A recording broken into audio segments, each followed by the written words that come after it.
นี่คือพิธีงานบุญบายสีมานาตาวันนี้พระเจ้าเฮ็ดบุญบริเวณใบสีมานาตาลบ้านนาตาลในวันนี้เฮ็ดบุญให้บริเวณนี้หลักบ้านเมืองพระเจ้าเมืองนี้เจ้าเอาบ้านก็เอาเมืองเก่าได้ประจำปีเมืองนี้ใบสีมาชิลายเป็ดใบพวกนั้นหนึ่งเฮ้ยเมื่อนี้ได้คนพบอยู่ได้ใบที่9อยู่มึงคนพบใบที่9อยู่ได้มีใบที่9นั่นมานี่มาทำพิธีบวงสรวงทำบุญให้กับ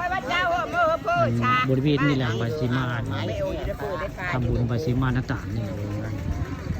ท่านผู้ใหญ่เวทได้เป็นผู้ปกครองพื้นที่ของตำบลหน้าต่างเลยขึ้นมาเป็นผู้ใหญ่มีเครื่องเสียงได้มามีเครื่องเสียงสีเมืองลำซิ่งมานำใบสีมาเห็นอีกใบที่9นะที่9ได้ใบสีมาอันนี้ฮักแล้วใบนี้ฮักแล้วเราชมบูเวทได้เลยพระเจ้ากำลังพุทธจะได้เห็นจักพุทธยังไปเห็นอีกใบนึงเป็นใบที่9ใบนี้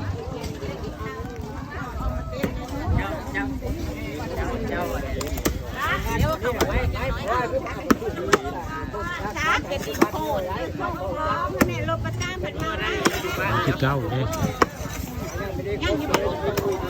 คุณเพลงกำลังคุดอยู่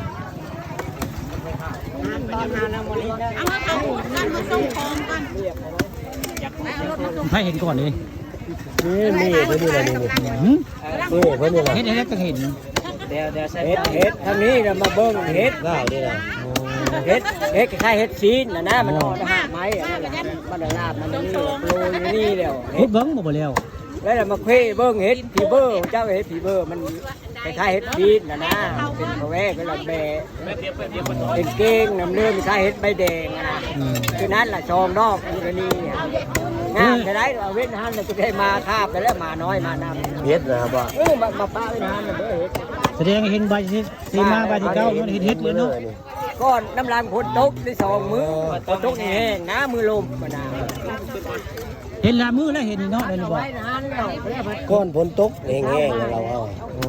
บ่เดี๋ยวเห็นมื้อนี้เราหากระบอกมื้อนี้อ๋อมาบอกมืองานเนาะ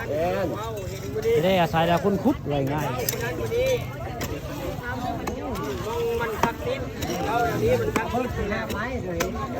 พื้นที่ของ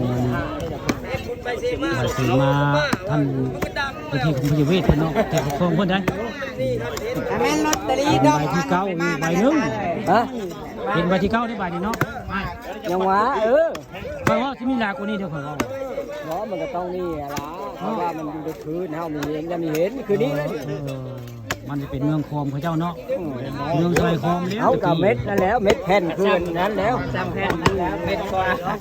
ลูกน้ำจะเป็นสีหญ้าวันเลิศสีสั้นๆเดียวนะมันบ่ฮักอาชีพเลยเงาไม้นั่นคนนี้แต่มันบ่ฮักอ้าวอ๋อนี่บ่บาด